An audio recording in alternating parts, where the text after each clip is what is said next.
Bonjour à tous mes champions et mes championnes. J'espère que vous allez bien. Je vous souhaite un bon dimanche. Happy Sunday, Happy Sunday.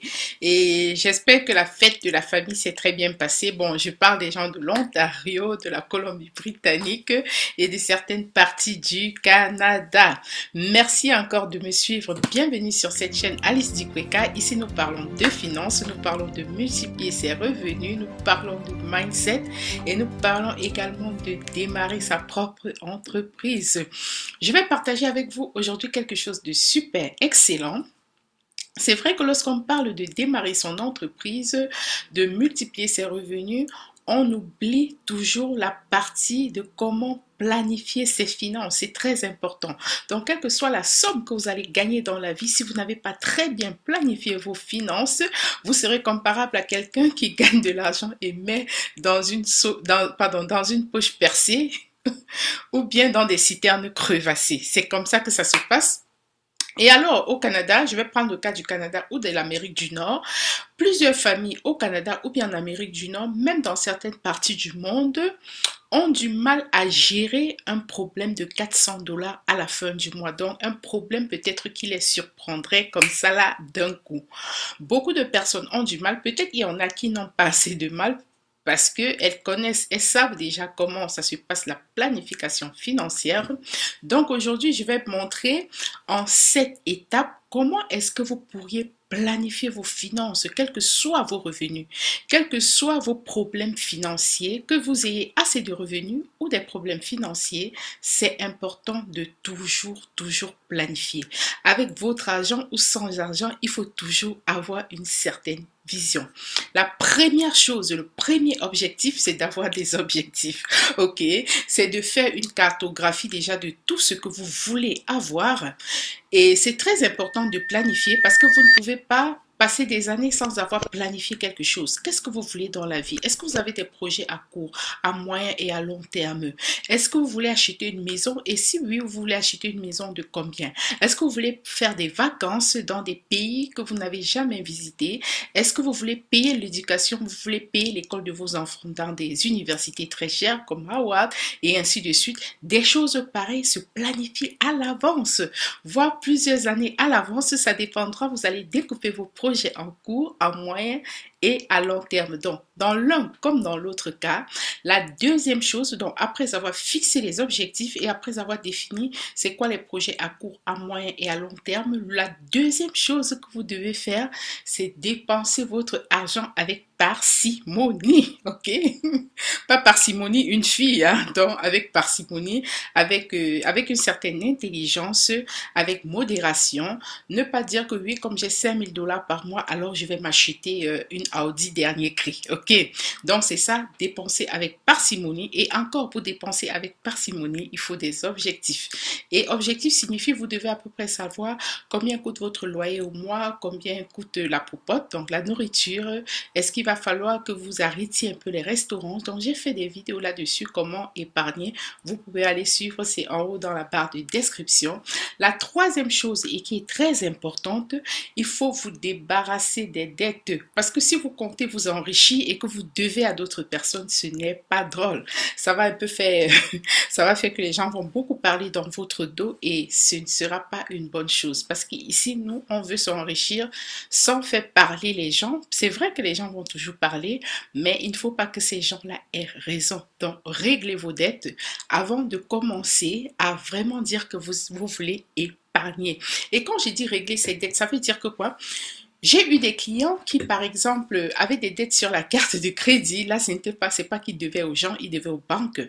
Et vous savez, on ne fuit pas avec l'argent de la banque. Au contraire, la banque se sucre sur le dos de ceux qui ne savent pas.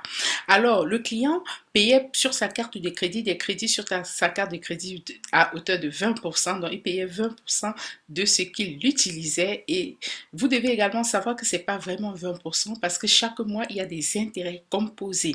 Il payait ça et dans son épargne, il mettait de l'argent dans l'épargne et ça produisait à moins de 1%. Donc, vous vous rendez compte que si vous devez 5 000 $ à quelqu'un, pour lesquels vous payez 20% et vous épargnez à côté et la banque vous remet 1%. Donc ça, c'est clair que vous vous faites en fait avoir.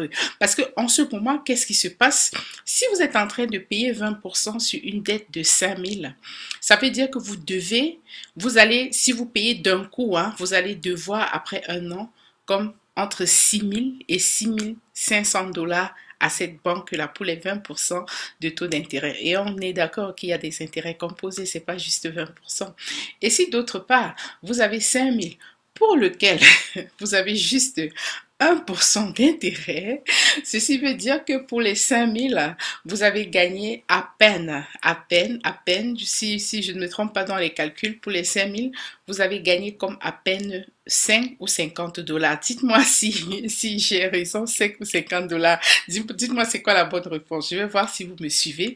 Alors, si vous gagnez comme à peine, hein, si vous gagnez à peine 50 $ sur les 5 000, alors que vous devez près de 1 500 $ à la banque, on est donc d'accord que vous n'avez pas du tout fait d'épargne, vous avez perdu, et vous avez perdu gros. Alors c'est pour ça qu'on dit aux gens de payer d'abord leurs dettes avant de commencer à épargner. Et en ce qui concerne payer les dettes, lorsque vous avez une hypothèque, c'est une bonne dette, donc vous ne pouvez pas complètement payer l'hypothèque en un jour. Lorsqu'on parle de payer les dettes, ce sont les mauvaises dettes. Peut-être vous avez pris une dette pour aller acheter un sac Louis Vuitton, vous voyez un peu ce genre de dette-là. Mais les dettes, donc, en ce qui concerne votre maison, l'hypothèque, généralement, nous sommes d'accord que c'est une dette qu'on paye sur une période au moins de 10 voire à 25 ans. Donc, pour cette dette-là, vous la laissez de côté.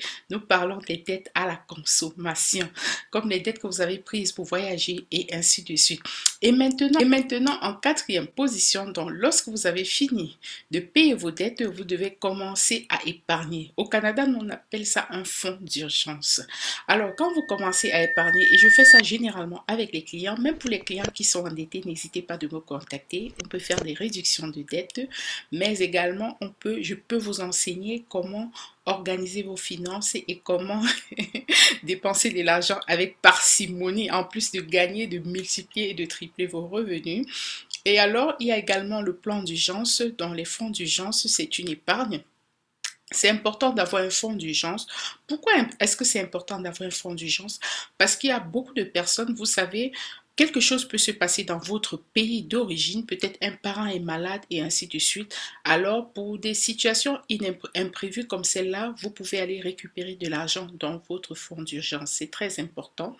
Et le fait d'avoir un fonds d'urgence, ça vous empêche d'être toujours en train de demander un crédit à la banque.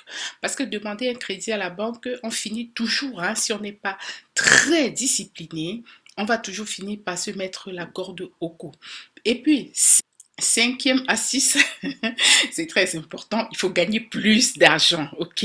Donc, en gros, si vous épargnez, si vous payez vos dettes, et si vous ne gagnez pas plus d'argent, ça ne va pas être drôle parce qu'on a vu avec la situation de la Covid, tout a grimpé sur le marché et les salaires ne suivent pas forcément.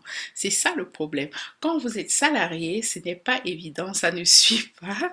Et alors, dans une situation comme celle-ci, il y a beaucoup de familles, même si on est en pénurie de main-d'œuvre, vous êtes obligé de gagner un peu plus afin de répondre à vos exigences financières ou toute exigence financière que vous avez.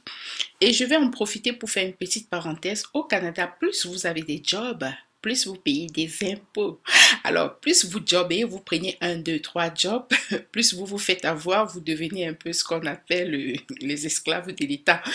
Alors c'est ça. Et moi, ce que je conseille généralement aux gens, parce que quand je parle de multiplier ses revenus, il ne s'agit pas de prendre plusieurs jobs, il s'agit de prendre un job et de démarrer son propre business. C'est important parce que dans le processus de démarrage du business, vous avez cette possibilité-là de réduire vos impôts de manière légale. Également ça, j'enseigne en consultation privée. Et la septième astuce, et pas des moindres, c'est la dernière. Encore important, vous devez protéger tous vos biens. Au Canada, c'est important. Qu'est-ce que ça signifie protéger son salaire? Qu'est-ce que ça signifie protéger ses biens? Ça veut dire prendre une assurance. On a beaucoup de types d'assurances. On a les assurances vie, on a les assurances invalidité, on a les assurances maladie. Parce qu'on est d'accord que si vous gagnez, je prends un exemple, si monsieur gagne comme 70 000 $ à l'année, madame ne travaille pas, ils viennent peut-être comme de la Côte d'Ivoire, madame ne travaille pas, madame a fait des triplés et elle ne travaille pas, elle doit s'occuper de la famille et c'est monsieur qui gagne les 70 000. Ils ont les deux parents au pays dont ils s'occupent, il y a les cousins au pays dont ils s'occupent. Alors, s'il arrivait que monsieur décédait de manière inattendue, que feraient toutes ces personnes-là? Ces personnes-là seront dans des sérieux problèmes. Madame déjà avec ses triplés et toute la famille au pays qui dépendait financièrement de ce couple-là. Et qu'est-ce que l'assurance vie fait? Donc l'assurance vie vient pas pour faire ressusciter le monsieur qui est décédé, mais pour faire en fait revivre son salaire. C'est en fait ça le but des assurances vie. Donc l'assurance vie vous donne l'impression que la personne est toujours là financièrement parlant. C'est vrai, elle va manquer à la famille, mais dans les cas graves, hein, c'est toujours mieux d'essayer de stabiliser les choses. Alors, dans le cas où vous avez perdu monsieur et vous avez perdu son salaire, c'est plus grave. Alors, si vous avez au moins le salaire pendant qu'il n'est pas là, c'est vrai, la douleur, oui, ça va finir par passer, ça va être difficile à supporter, mais au moins, on ne va pas chasser madame de la maison qui n'a pas fini d'être payée. Et les parents qui sont au pays, qui sont dépendants financièrement du couple, parce que voilà, leur santé se détériore, les parents vont continuer à se faire soigner. Les cousins au pays vont continuer à aller aux études et pouvoir aider peut-être cette dame avec les triplés plus tard. C'est ça le but d'une assurance vie. C'est très important. Je sais que dans notre culture, on ne la connaît pas, mais une fois que vous serez en contact avec ce type de culture, vous allez vous rendre compte que c'est très, très important.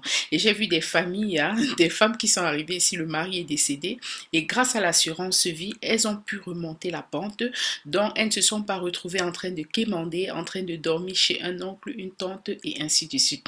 Alors voilà ce que j'avais pour vous aujourd'hui.